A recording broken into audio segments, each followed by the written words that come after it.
just to be sure you hear every word of the gospel lesson this morning. It comes from John, and it's chapter 21, verses 1 through 19, and I'm going to be reading from the Message this morning. It's entitled Wishing, and the last part is, Do You Love Me? After this, Jesus appeared again to the disciples, this time at Tiberias Sea, the Sea of Galilee. This is how he did it. Simon Peter, Thomas, nicknamed Twin, Nathanael from Cana in Galilee, the brothers Zebedee, and 2 other disciples were together. Simon Peter announced, I'm going fishing. The rest of them replied, We're going with you. They went out and got in the boat. They caught nothing that night. When the sun came up, Jesus was standing on the beach, but they didn't recognize him. Jesus spoke to them. Good morning. Did you catch anything for breakfast? They answered, No. He said, Throw the net off the right side of the boat and see what happens. They did what he said. All of a sudden, there were so many fish in it, they weren't strong enough to pull it in. Then the disciple Jesus loved said to Peter, It's the Master! When Simon Peter realized that it was the Master, he threw on some clothes, for he was stripped for work, and dove into the sea. The other disciples came in by boat, for they weren't far from land, 100 yards or so, pulling along the net full of fish. When they got out of the boat, they saw a fire laid with fish and bread cooking on it. Jesus said, Bring some of the fish you've just caught. Simon Peter joined them and pulled the net to shore. 153 big fish. And even with all those fish, the net didn't rip. Jesus said, Breakfast is ready. Not one of the disciples dared ask, Who are you?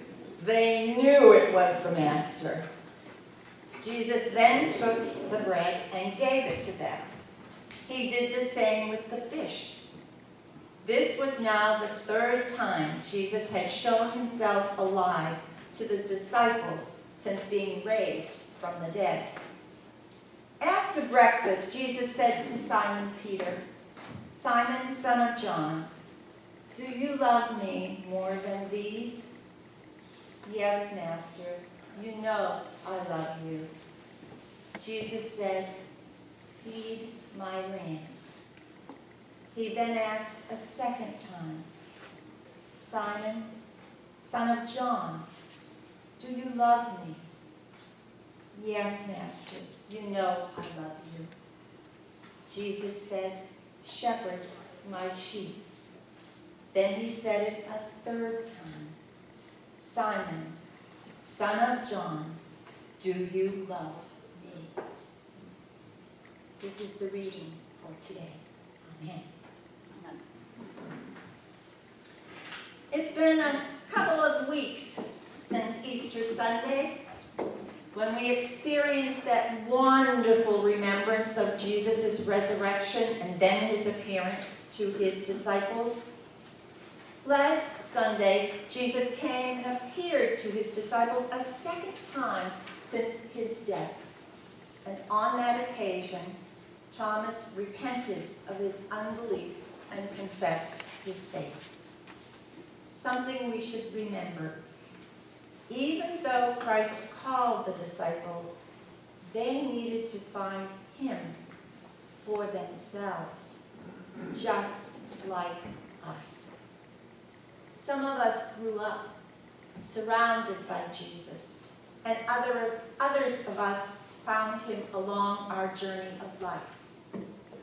Today, we are treated to what sounds on one level like a common fishing story, and unlike the other biblical resurrection stories, it takes place in Galilee, the home base for many of the disciples.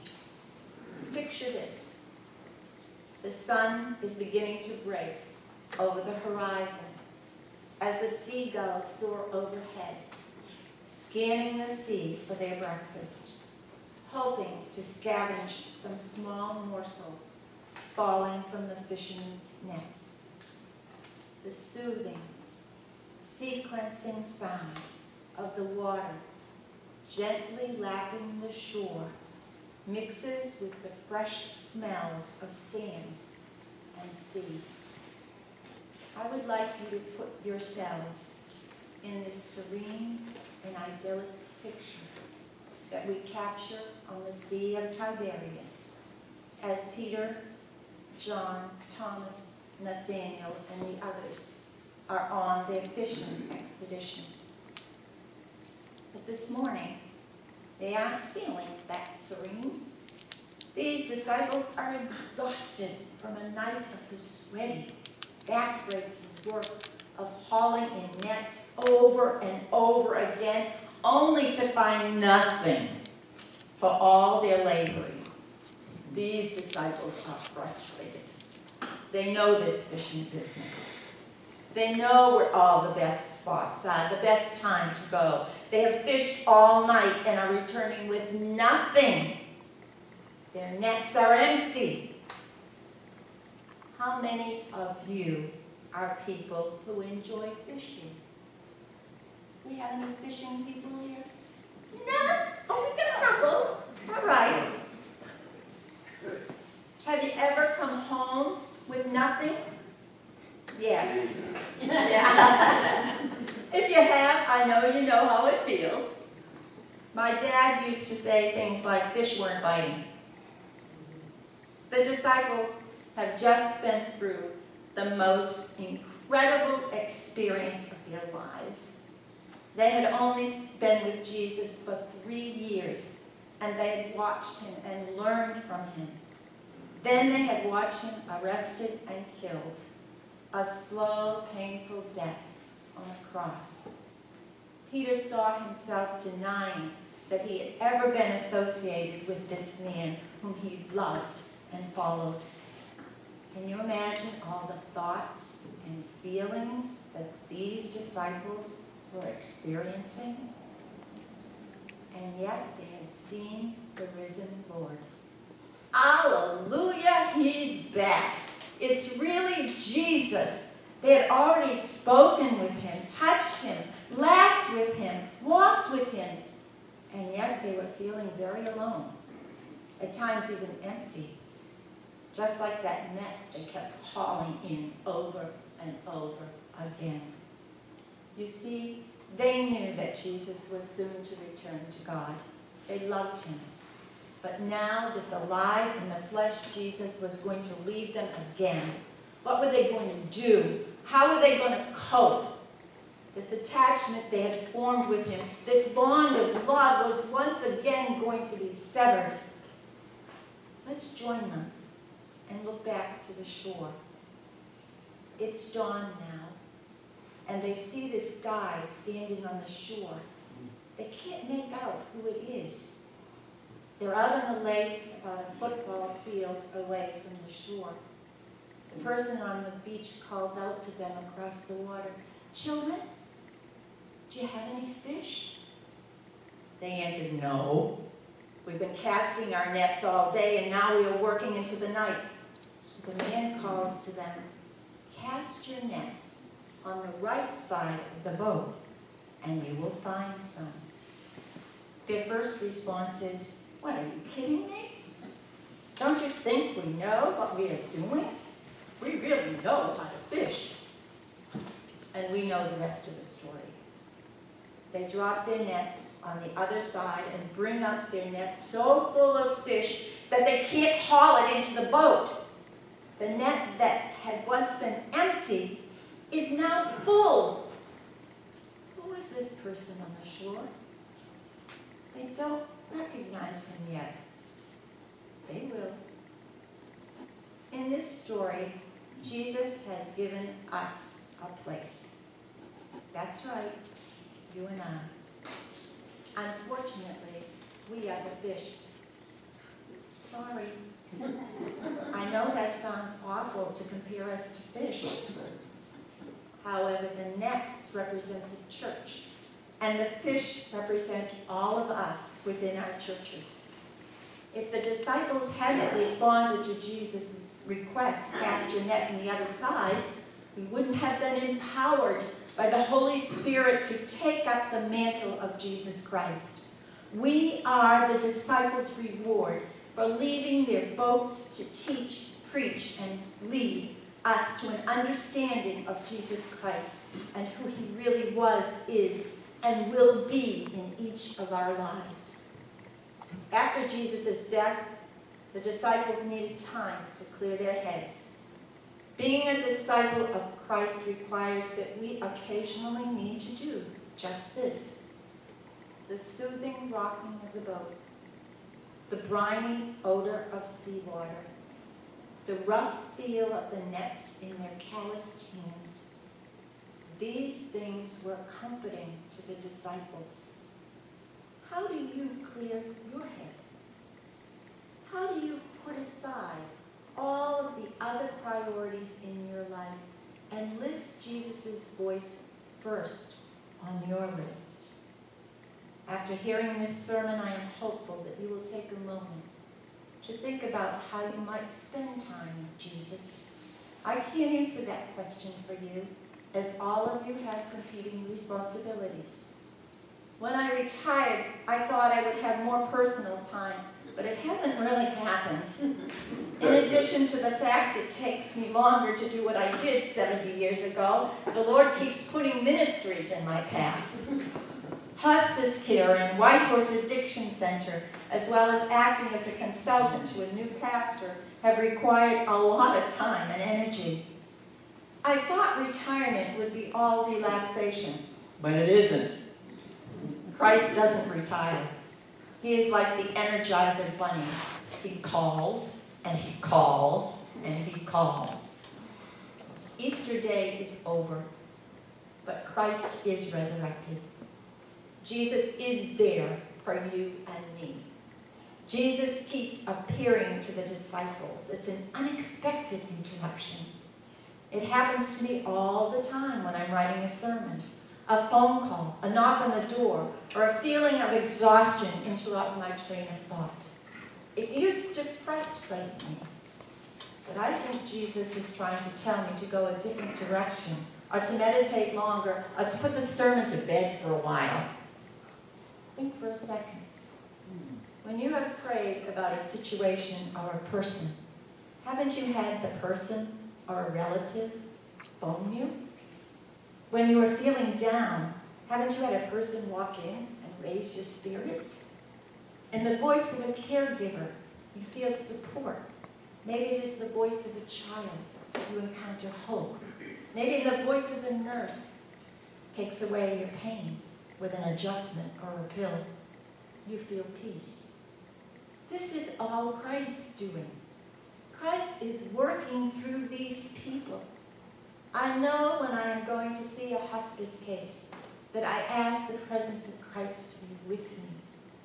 The fact that we can have this conversation with Christ tells a lot about Christ. You will find Christ in the common events of life, your everyday journey. Each time you encounter Christ, your life will be changed.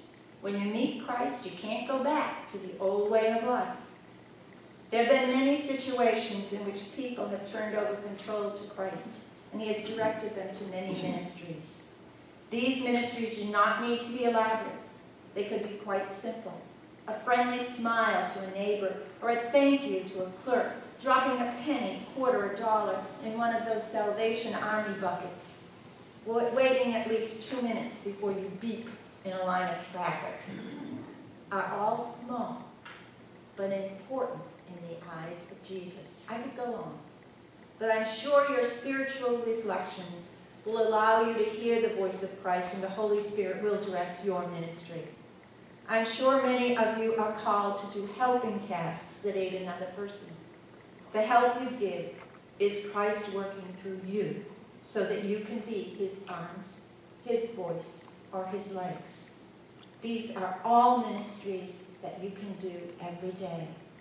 Coming to church is the beginning of your journey, and it is here that you will be revitalized. You may think you need to climb up to God, but in reality, God is beside you, waiting for you to notice. His Spirit is available to you at any time. His Spirit will surround you when you emulate the Good Shepherd. Peter, take care of my sheep. When you offer assistance to the weakest and most vulnerable of the flock, then you are demonstrating Christian love. Love manifests itself in service, humble, sacrificial service. When the church stretches out its hands, then it is saying, Jesus, follow me. Follow me, Jesus.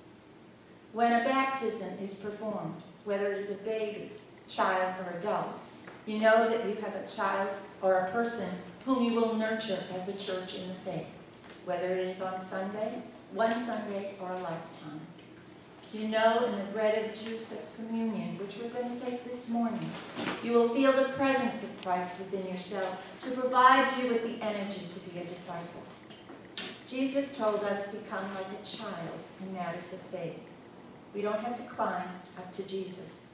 We can hold on to that Holy Spirit and get spirited into the arms of God's Son. Jesus spoke in simple words and simple stories. We don't have to be overwhelmed by religious jargon to feel the presence of Christ. Look for Christ's presence at work, at the doctor's office, at the grocery store, at the bank, in lines, and at stop signs. I always tell this grocery store story. I was shopping one day, and a young mother came in with an infant in a carriage and 2 young children. The 2 children were arguing over something, and the baby was screaming. I could tell it was the hunger scream. To make the story short, I went over to her and the kids. I offered to watch the kids so she could go to the ladies' room and feed the baby. I bribed the 2 children with some delicious food in my carriage, and we went on a shopping spree. When we came back, Mom and the sleeping infant met us and thanked us. I just told her I was the pastor of a church and I was called to help her. She asked what church, and I told her. She and the children from the following Sunday on were regular attenders. A simple situation that occurs a lot in grocery stores became a fishing story. I could have ignored it. I didn't. What blocks your path to being a disciple? Just try to imagine, as you sit in the line of traffic, that the driver of the car that is causing the backup has a need to be in a hurry. Maybe someone is having a baby, or someone who is loved is dying. Believe me, I'm as guilty as you are. I'm always in a hurry. I'm ashamed to say that sometimes in my busyness, I miss the Holy Spirit's attempt to speak to me. I forget sometimes. Maybe if you put a sign in your car that says, God is in control, so the Holy Spirit will help me to be in control. Come, Holy Spirit, come! Today, we're going to share in Holy Communion. It is a sacrament of the church, and it is known as a sacred act. When you take that bread and juice, which is Jesus' body and his blood, please remember that you are a human doing a sacred act. Let Jesus come into your heart so that you can pray the following prayer. Not my will, but yours will be done. I ask this in the name of Christ, who was raised from the dead, so that he can appear to us, to support us, and guide us daily.